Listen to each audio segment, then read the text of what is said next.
13. Just get it down the road or no.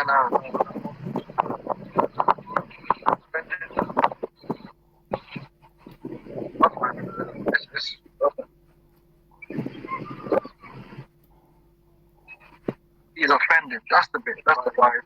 Yeah.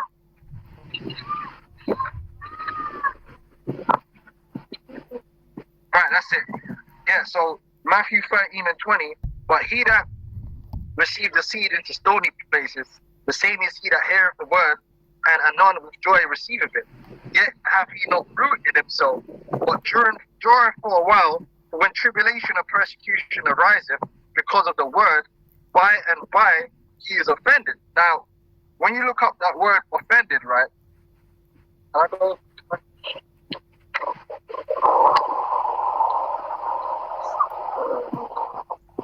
Scandalizo. This is scandal. You look up the scandalizo and the meaning of it, right? There's one breakdown that's quite telling. Wait, hold on. Where's scandalizo?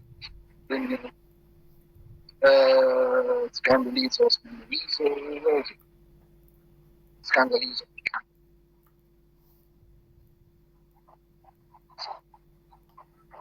Right.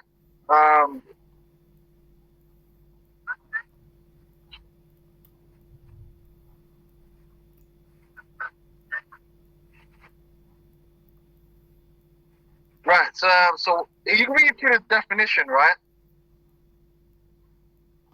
To cause a person to begin to distrust and desert one who he ought to trust and obey.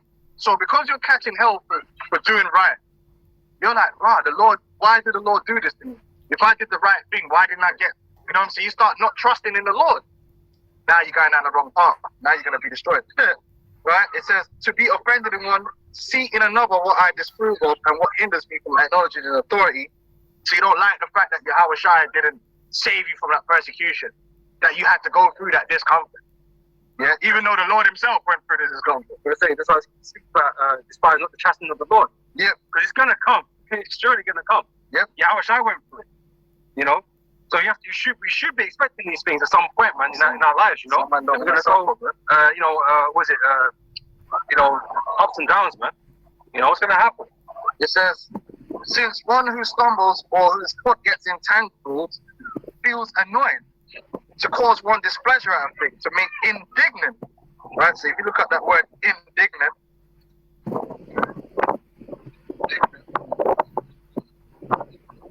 you start thinking, well, why am I? And then you start looking at other people, but them men are doing wickedness and they're alright, but I'm catching hell. Why? You start crying like a bitch, forgetting that the reward is for sure in the future. You just gotta hold it down and suffer. The scriptures told you, but they don't want to suffer.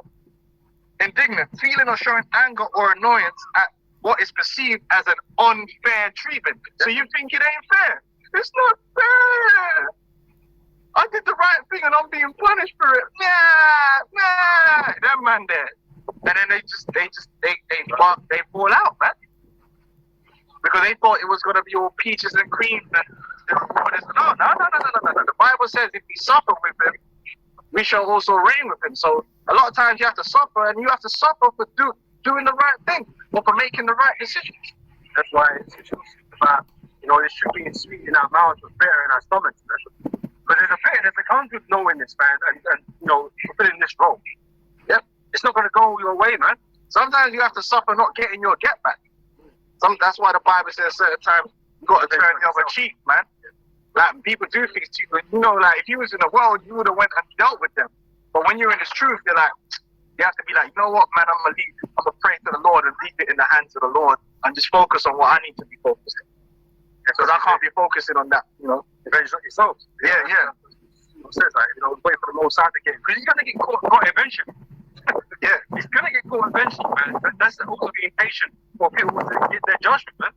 Yeah, it could be a colleague at work. It could be a random guy in the street. Sometimes man just do some stupid shit on the street, or do some stupid shit in the car. Yeah. Cut you up or something, or call you a motherfucker and that. And then you're like, what the fuck? Bro, the best thing to do in that situation is just ignore that dude and just say, hey, Yahweh Shem Yahweh Shai fight the battle for you. And you never know, that guy end up in a fucking 13 car wreck down the road. But you then trying to argue with him in the middle of the road, and then you're gonna get out your car and you're gonna knock. What is that gonna achieve for you? But you're gonna be pissed. Trust me, you're gonna suffer. You're gonna be driving down the road like, yeah. But then you gotta just, you know what? Because it'll dissipate eventually. The Lord is gonna do. Yeah. That whole feeling will dissipate eventually. Let it go, man. You wait longer, it will dissipate. You don't have to act on it. But your man don't want to even suffer that. Because who you're gonna find that most likely what's gonna happen if you fulfill that wrath that you have and you need to do something, then you're gonna end up with more problems that you have to deal with. That happens all the time. Yeah. Like road rage incidents, a lot of men end up going to jail. Yeah. Or you waste your time. So let the Lord deal with it, man. That's the suffering too. To be able to suffer wrongfully, to be able to turn the other cheek is a form of suffering, man. And that's so swallowing your pride, man. Because that's what really is getting you, man. That you violate it. And you want to do something about it to make yourself feel better. Because you're hurt, your ego's hurt, your pride's hurt, man. And this is the whole thing of, the whole thing like yeah, in the man smack his other shine, they smack him, spat on him, all kind of mad thing. The Lord could have brought down fire and brimstone on a man right there, just exploded him from the inside in slow motion. But bullet speed. You know about my man, what's it called? You know that dude from fucking Bleach, innit? The thick person, slow. You know what I'm saying? Yeah, but if the Lord suffered it, then why can't you suffer it? And that's what the Lord's seen. Are you willing to suffer as he suffered to receive the reward? Yeah. So the book of Ecclesiasticus 2:1 is saying, my son, if thou come to serve the Lord, prepare thy soul for temptation. Set thy heart alight and constantly endure. It's lucky, man. Because Satan's always trying to draw you out, man. Yeah, draw you out. Draw you out to anything, everything, man. And sometimes you don't want it. Most of the time, don't buy it. Just don't buy it, man.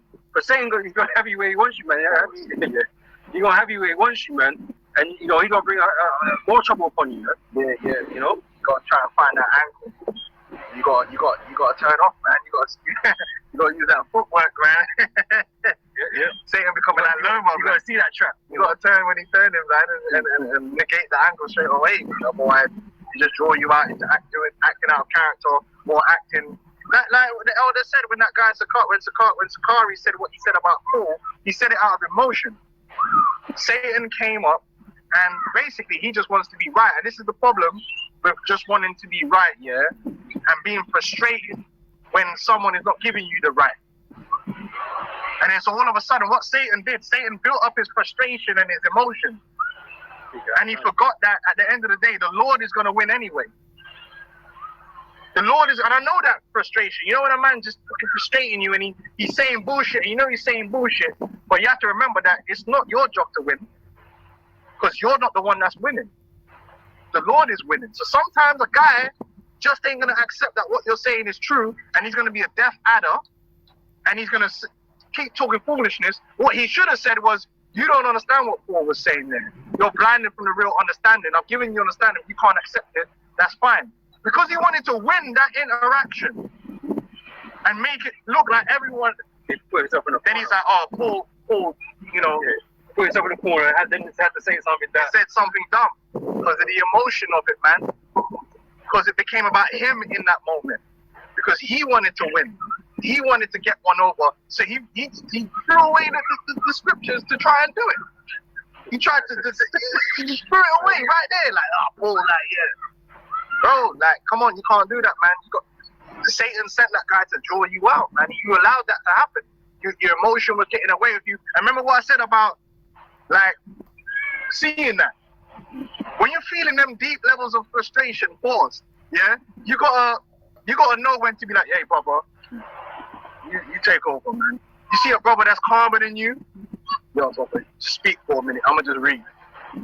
Because that you're foreseeing that, bro, yeah, I right now, my head's hot, man. My head's hot, and it's hard to do, but sometimes you gotta do that because you might be out of camp sometime, and you got a score for it. And the man was sent literally just to frustrate you.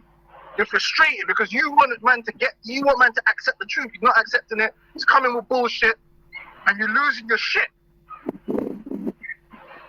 Just let someone else speak. Listen, when you also understand that we're not going to turn everybody, innit? We're not going to get everyone to understand. That's the whole point. Like, we're all here for the elect. This is why you push that, man. We don't have to try so hard for being in these debates and being in these fucking deep discussions with people that they ain't gonna fucking get it, man. You don't need to. It's a long waste of time.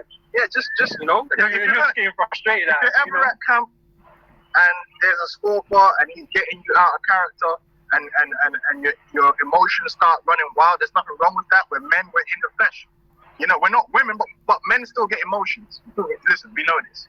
Yeah, so you just need to, at that moment in time, make an executive decision and say, I'm going to remove myself from this arena because right now my mind ain't right because I'm too angry. Go to the side, hold the sign or whatever. Even if you're the head of the camp, there's nothing wrong with that. Yo, brother, you speak to this guy. Or we're not speaking to him at all because right now it's going to go to a dumb place and then he wouldn't have had what happened. If he let one of the other guys just come in and he just read or something, let me calm down and then I'll come back in when my blood pressure has gone down. And then he just blurted out some madness, man. And then now he's going to have to double down on it. Because again, he ain't going to want to look like, yeah, I was in the wrong. So he's going to have to double down and it just becomes a mess, man. Hey, we're spitting wisdom right now. You know what I mean?